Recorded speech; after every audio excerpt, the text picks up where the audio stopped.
தமிழ்நாடு வீட்டு வசதி மற்றும் நகர்ப்புற வளர்ச்சித்துறை அமைச்சர் சு. முத்துசாமி மற்றும் தமிழ் வளர்ச்சி மற்றும் செய்தித்துறை அமைச்சர் மு. பெ. சாமிநாதன் ஆகியோர் நேற்று ஆகஸ்ட் 15 அன்று பவானிசாகர் அணையிலிருந்து கீழ்பவானி பாசனத்திற்கு தண்ணீர் திறந்து வைத்தனர்.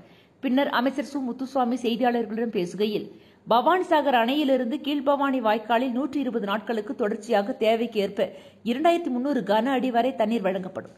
இதன் மூலம் மொத்தம் 1,35,500 ஏக்கர் நிலங்கள் பாசனம் பெறும். கீழ்பவானி பாசனத்திற்கு தேவையான விதை, நெல், உரம் போன்றவை இருப்பு உள்ளது. அதில் ஏதாவது தட்டுப்பாடு வந்தால் அது சம்பந்தமாக மாவட்ட ஆட்சியர் உரிய நடவடிக்கை மேற்கொள்வார். அதேபோல் பவானிசாகர் அணையில் கழிவுநீர் கலப்பது சம்பந்தமான விஷயத்திலும் மாவட்ட ஆட்சியர் உரிய நடவடிக்கை மேற்கொள்வார் என்று குறிப்பிட்டார்.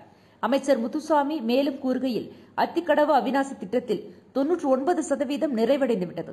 ஏதாவது ஒரு இடத்தில் நிறைவு பெறாமல் இருந்தால் அதுவும் விரைவில் சரி செய்யப்படும். அத்திக்கடவு அவிநாசி திட்டத்தை வரும் 17ஆம் தேதி முதல்வர் மு. க. ஸ்டாலின் அவர்கள் காணொலி மூலம் துவக்கி வைக்க உள்ளார் எனவும் அமைச்சர் முத்துசாமி தெரிவித்தார்.